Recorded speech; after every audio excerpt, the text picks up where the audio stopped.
Asdiqa, salam alaikum, bonjour ou bonsoir les amis, j'espère que vous allez bien partout où vous vous trouvez. En tout cas, c'est ce que je vous souhaite et pour le meilleur de toutes les situations, bien sûr.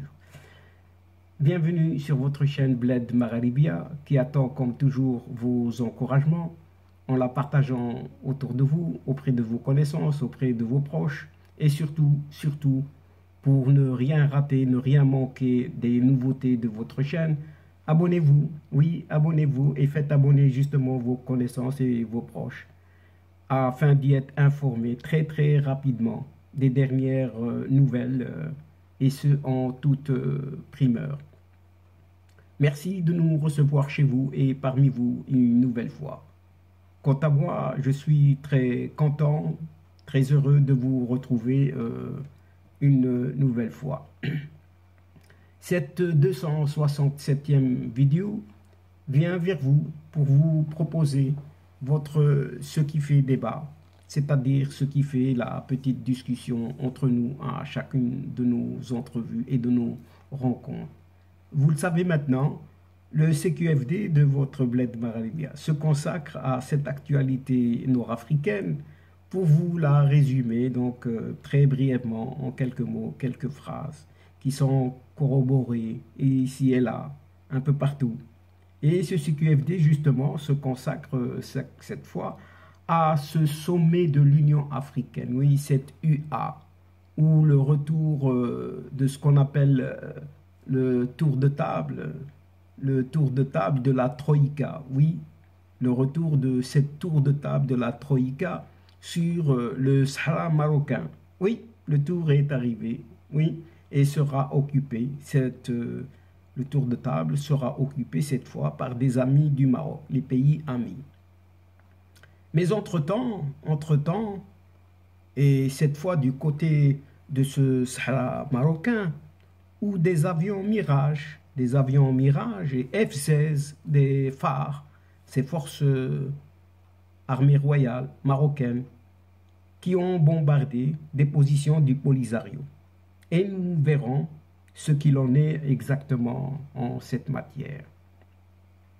Et quant à cette affaire judiciaire de ce chef séparatiste du Polisario, accueilli en Espagne, rappelons-nous-en, pour question de Covid-19, eh bien, la partie civile pointe du doigt le rôle joué par cette ex-ministre espagnole des Affaires étrangères. Et pour en revenir à ce 35e sommet ordinaire de l'Union africaine, qui est programmé pour les 5 et 6 février prochains à Addis Abeba, en Éthiopie, eh bien, l'agenda des sujets qui seront soumis à l'approbation de la conférence des chefs d'État sera examiné effectivement les 2 et 3 février prochains, donc juste 2 ou 3 jours avant le sommet, lors de la 40e session ordinaire du Conseil exécutif des ministres des Affaires étrangères de toute cette Union africaine. Et le prochain conclave, donc cette réunion principale, verra la désignation officielle du président sénégalais, cette fois président sénégalais, le dénommé Macky Sall, à la tête de la présidence tournante de l'Union africaine pendant une année. Donc il prendra la présidence pendant toute une année. Et il succédera à ce poste au chef de l'État de la République démocratique du Congo, ce Félix Antoine Tshisekedi. Pour le Maroc, le prochain sommet donc verra le départ du Sud-Africain, oui, verra le départ de ce Sud-Africain Cyril Ramaphosa du tour de table. Donc il quittera ce tour de table de la Troïka, de l'UA, donc de cette Union africaine, et sur le Sahara marocain en particulier. le siège qu'il occupait depuis 2019, oui, ce Cyril Ramaphosa, ce Sud-Africain, sera occupé désormais dans les semaines à venir par son homologue des îles Comores, un certain Azali Assoumani. Pretoria, donc l'Afrique du Sud, avait appelé en marge du 34e sommet ordinaire de l'UA, de l'Union africaine, organisé en février 2021 à Addis Abeba, en Éthiopie donc, à une réunion de la Troïka. Néanmoins, sa demande avait été rejetée par les deux autres membres du mécanisme. Et le Sénégal, la République démocratique du Congo et les îles Comores reconnaissant et reconnaissent la marocanité du Sahara et y ont ouvert des consulats dans les provinces du sud marocain. Alors que d'un tout autre côté, oui, tout à fait autre chose et sans transition, les forces armées royales ont mené hier, c'est-à-dire mercredi, une opération de grande envergure.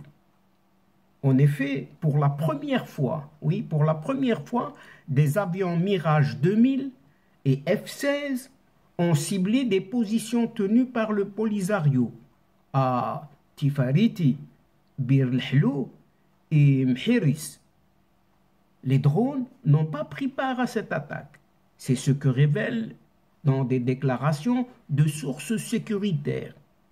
Et cette intervention avait pour objectif la destruction pure et simple d'infrastructures militaires du mouvement séparatiste, de ce Polisario, installé sur ces zones-là, qui vient d'être cité. Et ils étaient dans des bunkers, des stocks d'armes et le siège de cette 4e région militaire. C'est ce qu'ajoute en tout cas la même source sécuritaire.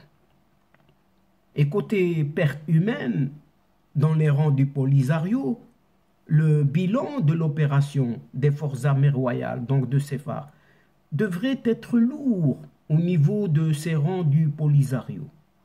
Un média tout proche du mouvement de ce Brahim Ghali, alias Mohamed Ben Battouche, a confirmé à sa manière l'opération aérienne. Donc, ils n'ont pas eu de démenti. Donc, un groupe d'avions de combat marocains a attaqué ce mercredi dernier une série de cibles civiles appartenant à la mairie Mhiris. Et il a visé le siège de la logistique et de l'approvisionnement de la dite municipalité située à Lamraïra, souligne-t-il, et officiellement le Polisario n'a pas encore réagi à ce nouveau développement. Et enfin, pour terminer cette petite séquence, aux grandes dames du gouvernement espagnol de Pedro Sánchez, le juge d'instruction Rafael Lasala poursuit toujours ses investigations sur cette fameuse entrée le 18 avril 2021 en catimini, en cachette donc, et sous une fausse identité, en plus, en Espagne, de ce Brahim Ghali, oui, dit Mohamed Ben Battouche. Et l'enquête est menée par le président du tribunal d'instruction numéro 7 de Saragosse, a permis de lever le voile sur une note, datant du 26 avril 2021 et portant la signature tout simplement des services de cette ancienne ministre des Affaires étrangères, une certaine Arantxa González Laya. Vous vous rappelez d'elle? Sur les conditions de l'arrivée de ce soi-disant chef du Polisario à la base de Saragosse. Ce texte qui est remis à Rafael Lasala, donc ce juge, par l'actuel chef de la diplomatie, donc oui, celui qui a remplacé cette Arantxa González Laya, José Manuel Álvarez, affirme aussi que ce Rally Ibn Battush n'avait pas eu un casier en Espagne et ne faisait pas l'objet d'un mandat d'arrêt international. Donc ce texte, ce qui conclut en l'occurrence, est de toute évidence que ce texte est un faux, et ils en ont fait un usage de faux.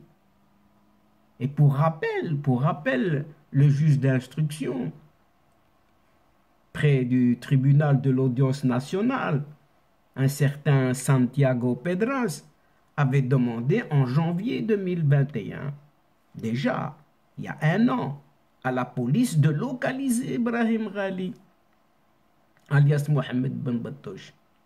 Mais en vain, une requête sollicitée dans le cadre de son examen de la plainte déposée par le dissident sahraoui Fadel Breka contre le chef du Polisario. Pour l'accusation populaire, la note du ministère espagnol des Affaires étrangères, cette fameuse note, illustre le chaos, oui, complètement, le chaos et l'apathie qui règne au sein de ce ministère des Affaires étrangères espagnol, où les uns et les autres cachent des informations, tout simplement. En tout cas, c'est ce que rapporte ce mercredi La Raison. La partie civile a par ailleurs accusé le gouvernement de coalition de gauche au pouvoir à Madrid, donc ce gouvernement de Pedro Sánchez, de brouiller les pistes sur les circonstances de l'entrée de ce Rally Ibn Battush. Et donc voilà, chers amis, sur cette courte séquence aux informations concernant tout ce qui déroule justement concernant le Sahara marocain, se termine ici donc cette séquence et prend fin en prenant congé de vous, mais nous espérons vous retrouver très très bientôt avec un grand plaisir pour vous relater d'autres thèmes, d'autres sujets lors de vos prochaines vidéos de votre CQFD, ce qui fait discussion entre nous à chaque fois. Merci pour votre confiance, merci pour votre fidélité, merci pour votre patience et surtout merci pour votre participation, de nous écouter et de nous suivre jusqu'au bout des séquences. Mais ne nous oubliez pas de nous aider et d'aider votre chaîne en vous y abonnant. Très très nombreux de faire abonner vos connaissances et partout où vous vous trouvez. Mais n'hésitez pas de partager au grand maximum, de nous encourager, vous nous envoyer des commentaires. Mais partagez les séquences autour de vous, partout où vous êtes. Pour moi, il ne me reste plus qu'à vous dire au revoir les amis. L'asdiqa, salamu alaikum wa rahmatullah wa barakatuh. À la prochaine fois et à bientôt. إلى اللقاء في حصة أخرى إن شاء الله. مع السلامة.